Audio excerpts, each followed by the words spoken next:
रमजान की एक बाबरकत रात थी। गांव के एक घराने ने मस्जिद के इमाम को इफ्तार पर मदऊ किया और उन्होंने मोहब्बत से दावत कबूल कर ली। घर में सादगी थी मगर खुलूस भरपूर। खाना तैयार हो रहा था, दस्तरखान सज रहा था, मगर इसी दौरान बीवी से अनजाने में एक गलती हो गई। वो पैसों की एक रकम वहीं रखकर भूल गई। इफ्तार हुआ, इमाम साहब दुआ देकर रुखसत हो गए। जब सब कुछ समेटा जा रहा था तो अचानक बीवी की नजर इधर गई जहां पैसे रखे थे, मगर वो गायब थे। दिल में एक झटका लगा। उसने पूरा घर देखा मगर कहीं कुछ न मिला। उसके जहन में एक ही ख्याल आया, घर में तो आज सिर्फ इमाम साहब आए थे। उसने ये बात अपने शौहर को बताई और कहा कि शायद इमाम ही वो रकम ले गए हों। शौहर एक बावकार इंसान था।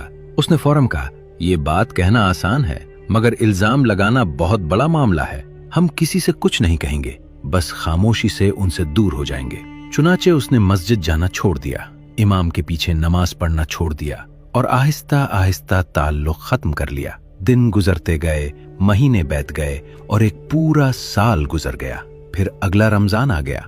एक दिन शौहर ने बीवी से कहा, ये रहमत और मगफिरत का महीना है, हमें दिल साफ करना चाहिए, पुरानी बातें भुला देनी चाहिए। इमाम साहब इस गांव में अकेले हैं, हमें दोबारा उन्हें इफ्तार पर बुलाना चाहिए। बीवी कुछ देर खामोश रही, फिर बोली, ठीक है, मगर एक शर्त पर, तुम सच उनके सामने रखोगे, जो हुआ वो बताओगे। शौहर ने हाँ कर दी। इमाम साहब आए, इफ्तार हुआ।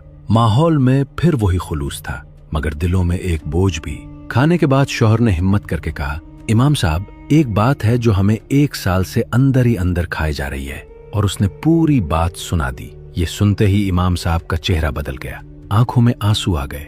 कुछ लम्हे वो खामोश रहे, फिर आहिस्ता से बोले, हाँ, मैंने वो पैसे लिए थे। ये सुनकर दोनों मियाँ बीवी के दिल जैसे बैठ गए। मगर इमाम ने फौरन बात आगे बढ़ाई, लेकिन जो चीज मुझे रुला रही है वो ये नहीं, बल्कि ये है कि तुम दोनों ने पूरे एक साल अल्लाह की किताब को नहीं खोला, एक हर्फ भी नहीं पढ़ा। ये सुनकर शौहर घबरा गया, फौरन उठा और कुरान मजीद खोला।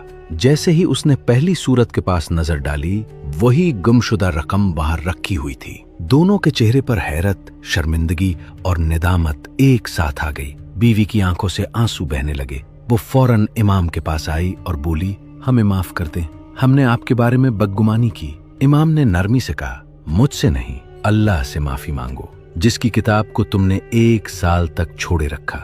मैं तो एक कमजोर बंदा हूँ, मगर असल खसारा वो है जब इंसान अल्लाह के कलाम से दूर हो जाए। उस दिन वो दोनों एक ऐसा सबक लेकर उठे जो जिंदगी भर न भूल सके।